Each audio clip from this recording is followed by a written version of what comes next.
Hello chemistry students and welcome back to my chemistry kitchen. Today we are learning endothermic and exothermic reactions. So I'm going to do some experiments that are going to help us investigate that. What you should have pulled up on your computer is the document titled Endothermic, Exothermic, what's that? So I'll go ahead and pause this, pull up that document, and then we'll get busy in the chemistry kitchen.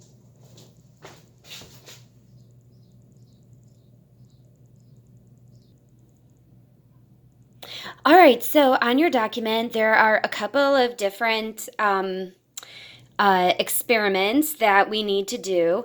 And the first one involves vinegar, which I have here, and some baking soda. So I'm going to just put my cup here on my scale. I want to hit tare. See if I can't get a better picture here for you. There we go. I'm going to hit tare to erase the mass of this little cup. All right, so now I have 0 grams, and I'm going to pour some baking soda in there. And you can see I've got about 16 grams of baking soda. Okay, great. So what I'm going to do first is pour about 100 milliliters. Let me turn this around so you can actually see the metric side. I've got about 100 milliliters of vinegar in this measuring cup, and I'm going to pour it into my larger measuring cup, and you'll see why in just a second. Okay, try and get a better picture here for you. And then what I'm going to do is take my thermometer, turn it on, and let's just take the temperature of our vinegar here. And the temperature of the vinegar is there. We're looking at about 19.3 degrees Celsius. Well, what I'm going to do next is pour my baking soda into this measuring cup, and let's see what happens to the temperature.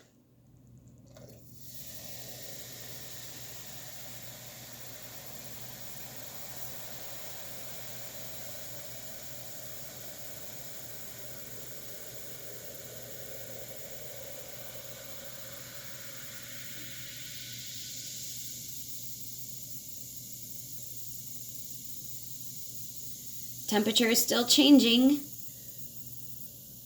What's happening to it? Still changing.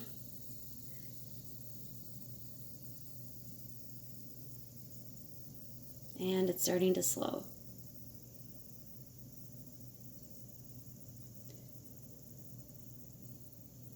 Okay. And that is reaction 1.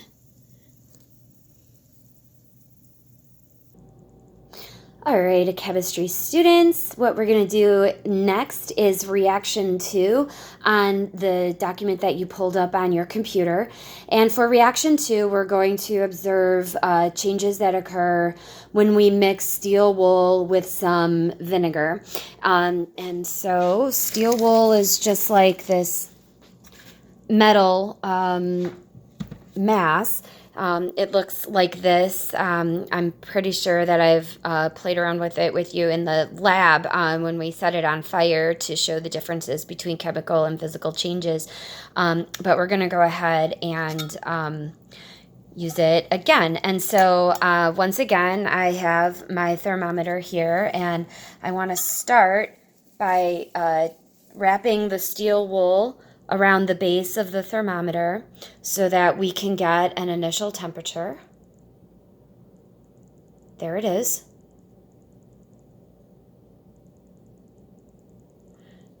You know what though? I wonder if my fingers are maybe... There we go. I took my fingers away from the bar.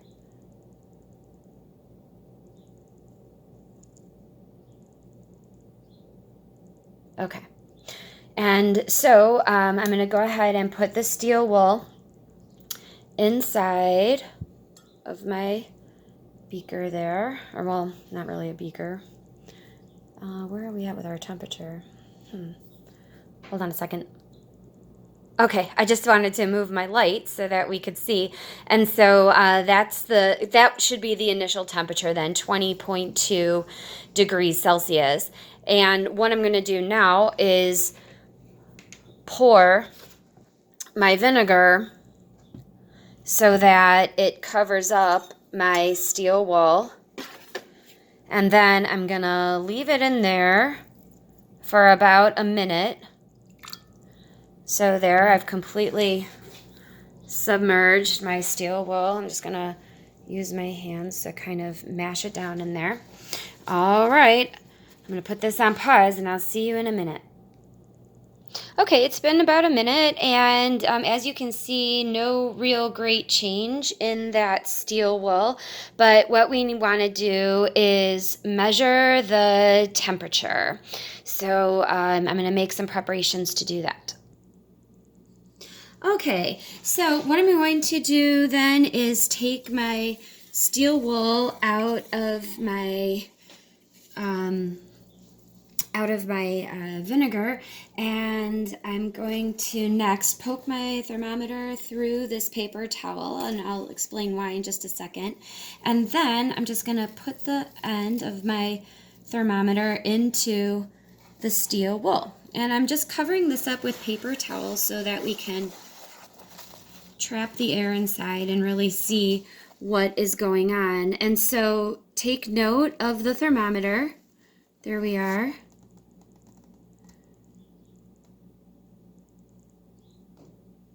We'll let it run for a little while.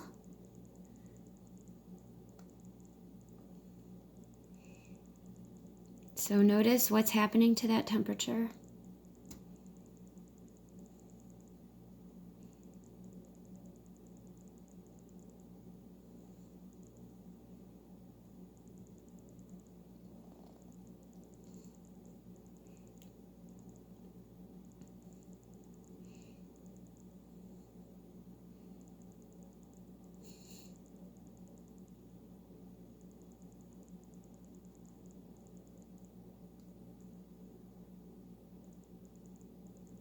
All right, I think you guys have the idea. All right, that's it for experiment number 2. All right, this is the last thing that you need to observe for this document that we're going to do here in this video. And it involves a toothpick. So this is where I'm going to break a toothpick.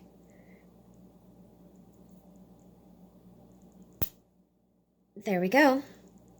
And then you can answer the questions that follow. All right, chemistry students, I hope you enjoyed today's lesson.